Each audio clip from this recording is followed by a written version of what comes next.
remote work discipline and professional ethics. So, in today's world where work is now virtual, remote, it seems as professionalism and ethics is no longer required, but the opposite is the case. In as much as we all work virtually and we don't really require physical meetings and all, it's also very essential that we apply professionalism even to our virtual workspace. So that's why today's topic is very important. Just picture this: you have a Zoom meeting, and then somebody joins in just chewing loudly, or there's noise in the background, and the camera is on, and the person is just not properly dressed.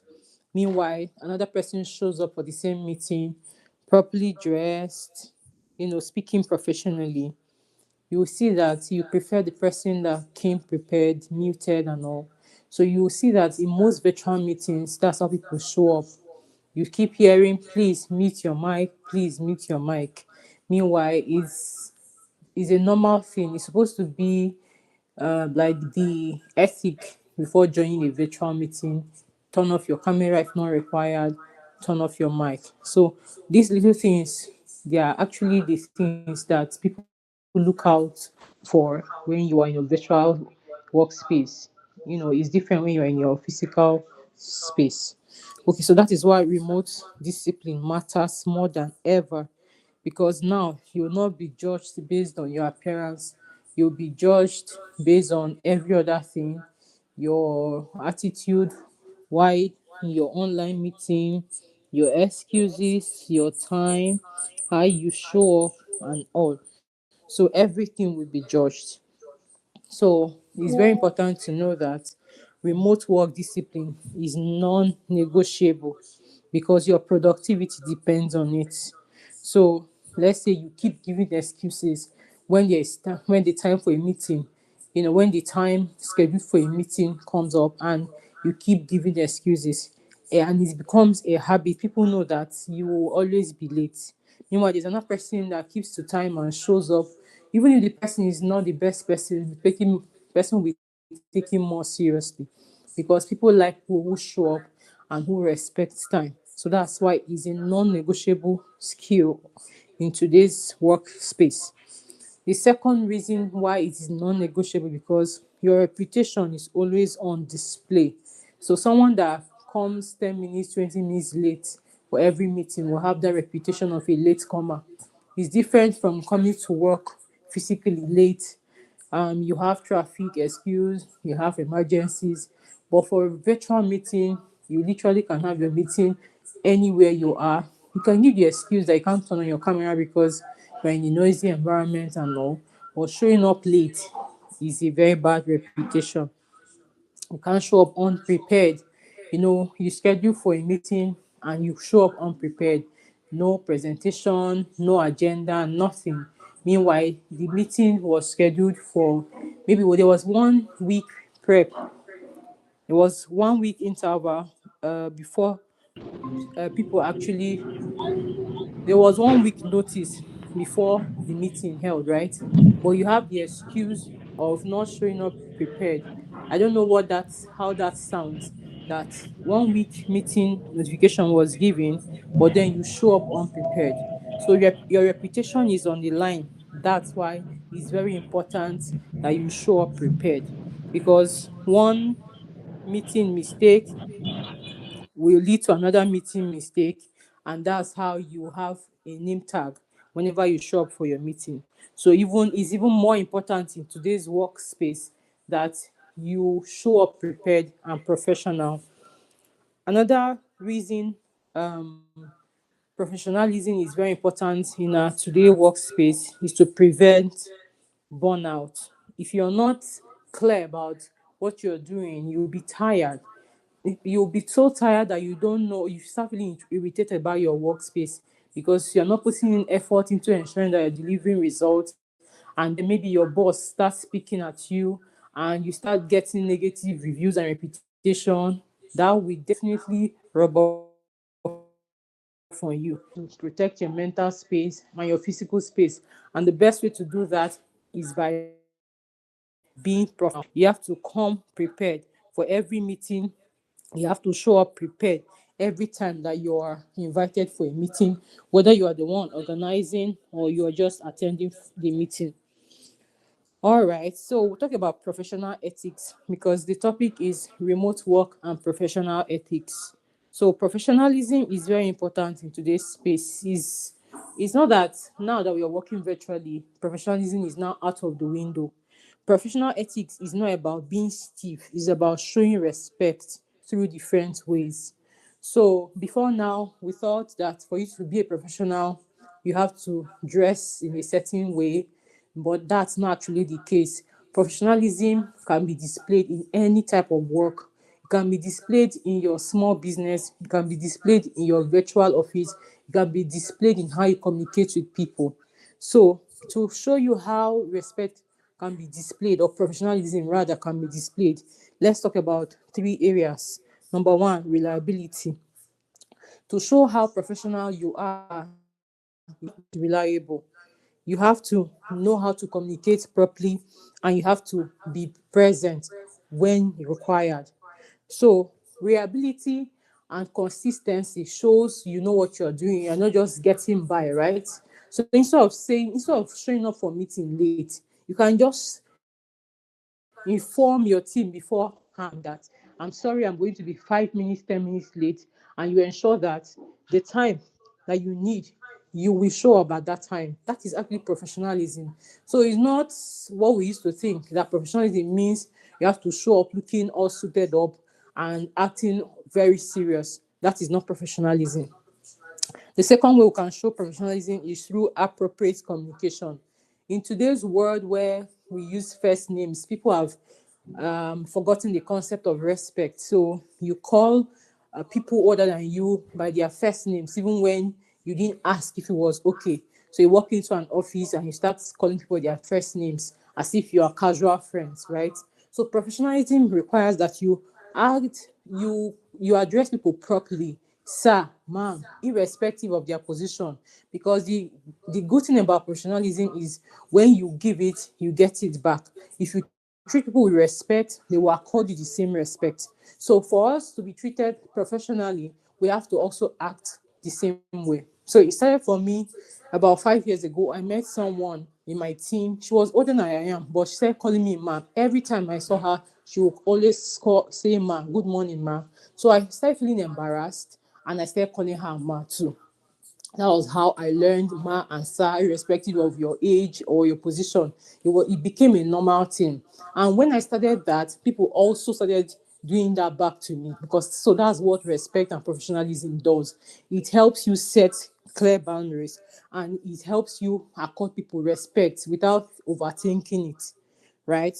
So instead of saying, hey, fix this, please, and you're typing abbreviating words, you can address people properly, write out your text completely. That shows professionalism.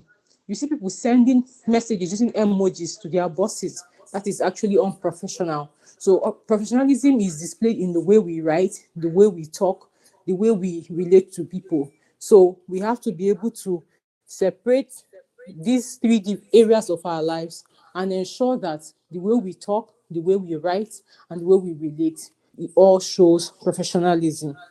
You can also display professionalism in a virtual presence. By when you join a meeting, you should turn off your camera if it's not necessary. You should have a good background. Some people just join meetings and their camera is facing the ceiling and they are screaming in the background. The first thing you do before joining any meeting is mute your mic, turn off your camera, unless, of course, is required. And you should dress properly.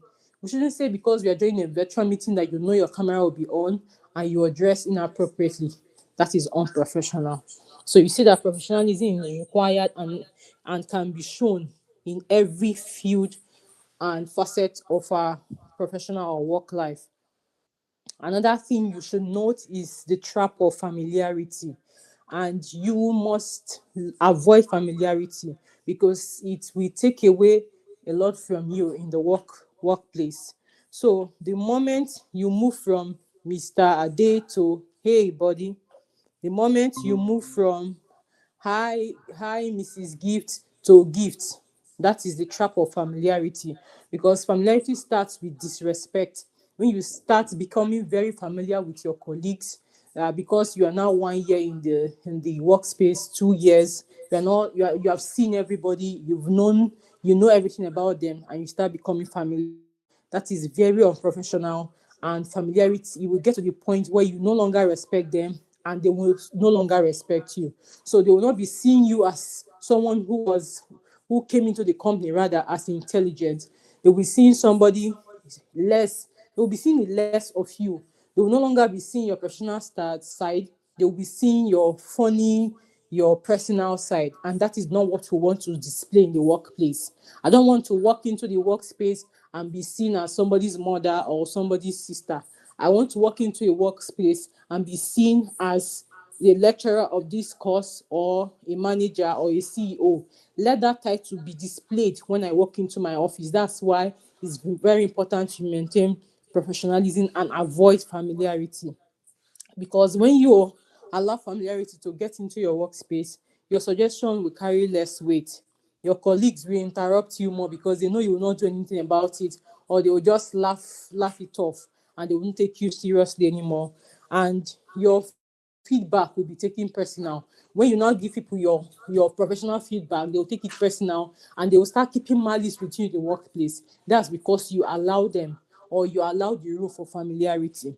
So then, how to stay professional without being cold? Because there's a very thin line between being cold and being professional. Before now, we thought professionalism was being cold. People are mean, people are stern, people are unfriendly. But that's actually not professionalism. So the first way to stay professional without being cold is using titles. Instead of saying hey Gift, say hi Miss Gift, and Miss Gift will immediately know that you're addressing her professionally. I'm sure Miss Gift will like Miss Gift. She won't prefer Gift, because we like respect in this part of the world. Not even in this part of the world, everybody likes respect. Also, you have to keep personal chats different, separate from professional chats.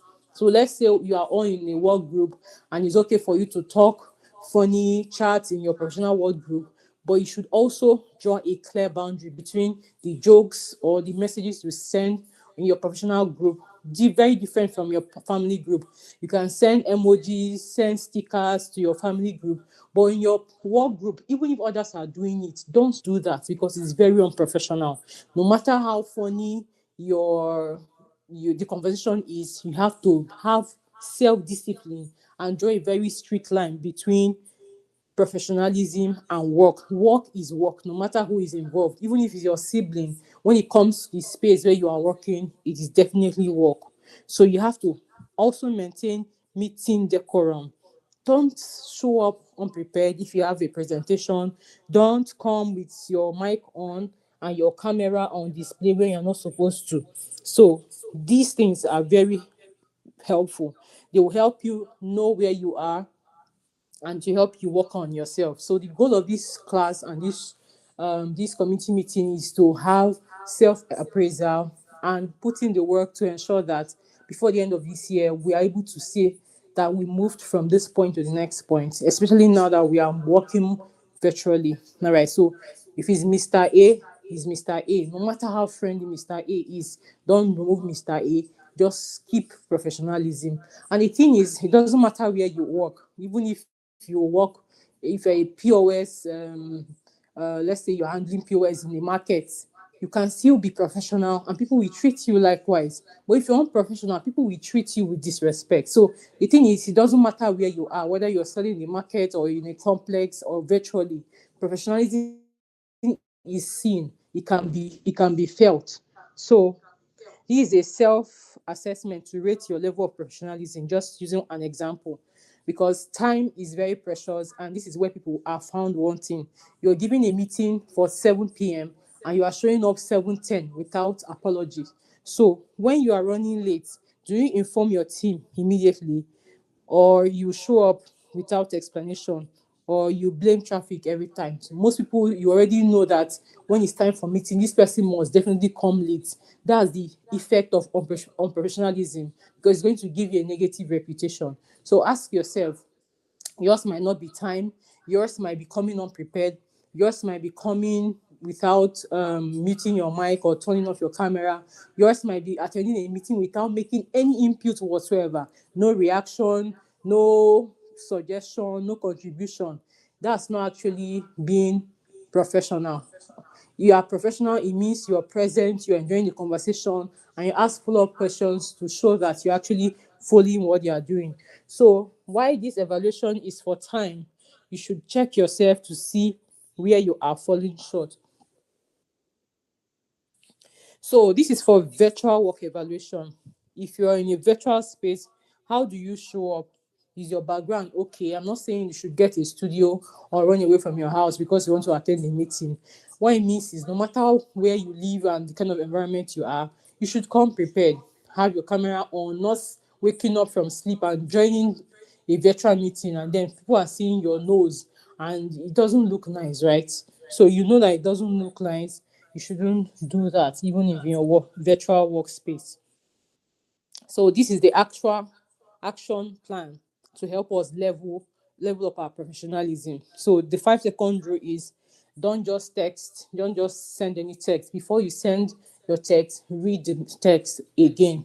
So I remember reaching out to a professor last year. I was too excited that she accepted my LinkedIn connection, and I sent her without reading, proofreading, and there were typographical errors. She never got back to me after that message because my message looked very unprofessional. So even though I knew what I was writing, there were a few typographical errors because I was in a hurry to send the message. But I asked myself, why was I in a hurry? I didn't have any deadline, but I was just too excited. So that's why in this class we started from emotional intelligence. You have to be emotionally intelligent to handle your excitement and your sadness. So you will not you will know how to handle yourself in both extreme ends, right? So the 5 second rule is very important. Send that message whether you're happy or you're excited. Read that message. Ask yourself, is this message appropriate for this person? Is this okay? Does it reflect the kind of person that I am? Now that people use AI to do everything, make sure that what you're sending reflects the kind of person you are, not robots. You're not a robot, so your message will not be robotic. Because when you don't put in the effort, it shows you're unprofessional.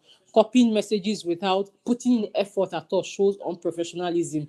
That's why I said we're saying that professionalism is seen in the way you speak, that's the way you communicate, the way you write, and the way you act. So these are different ways you can display professionalism or unprofessionalism.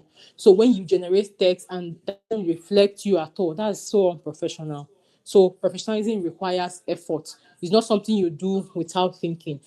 It requires effort, growth, and getting better. The second strategy is the Sunday reset plan. So before your week starts, you should already plan out what you're going to wear, plan out your week. So that's why we use Sunday. So yours could be Wednesday, yours could be Thursday. Just plan your week. Uh, don't just enter your week without preparation, so you won't be scattered and unprepared. So prepare, plan for your day or for the week, so that you show up in your best self. And professional development hour, sessions like this, you come to hear, you come to refresh your memory, you ask questions. It's just a refresher course that helps you remember area that you need to improve. It gives you the chance to ask yourself questions.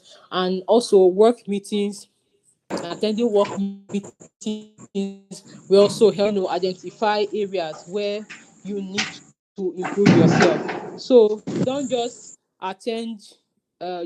go through from 1 month to the end of the month without looking back to ask yourself, uh, just taking 1 hour a month to even refresh yourself in your particular field. It could be, if you're a digital marketer, you can just go through a 30 minutes course just to refresh your memory or to remind yourself where you are and where you need to be. So if you take these 3 actions, you can make your workspace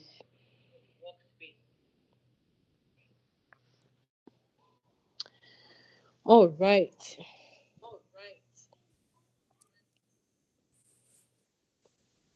So finally, we should know that professionalism is actually power. It's very, very powerful because it sets you apart. Apart from setting you apart, it gives people a certain perception of who you are, and you are treated differently, right?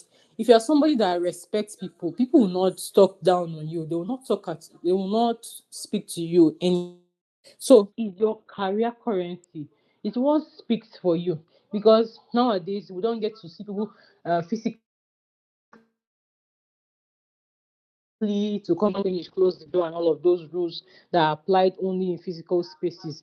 Now people perceive they have a certain perception about how you spoke, the tone of your voice, your voice pitch, that you communicate clearly, you respect boundaries, and you deliver consistently.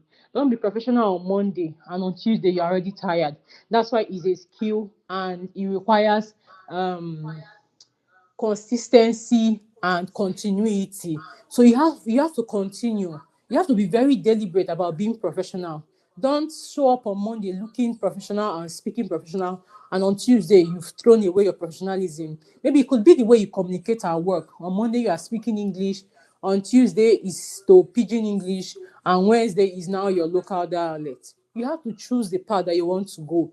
Being professional is being consistent in the good path, not mixing the bad and the good path. So if you're someone that your goal, of course, professionalism in the workplace requires that you speak simple and correct English, not pidgin all the time and your local dialect. It's not like you shouldn't do that. Once in a while you can joke in pidgin, but it shouldn't be like a lifestyle in the workplace because it actually shows the kind of person you are. And the thing is, if you start it, people will follow suit. I remember somebody coming to meet me about my sister Pat. So Pat does not speak pidgin English. She's right from time. She's just very particular about how she communicates. And this person will come to meet me because, of course, I used to speak pidgin with her. So I like speaking with you, but when it comes to Pat, she doesn't want me to speak pidgin English. I said, yes, that's the kind of person she is. She doesn't want to mix pidgin and English. Even at home, she's speaking English, and that's the kind of person she is. That's to tell you that people are seeing you. So for someone to know that when it comes to my siblings, she can speak to me in a certain way, and she can speak to my sister in a certain way. That's how people see you, and that's how they treat you too. So you should show them how you want to be treated by treating them professionally.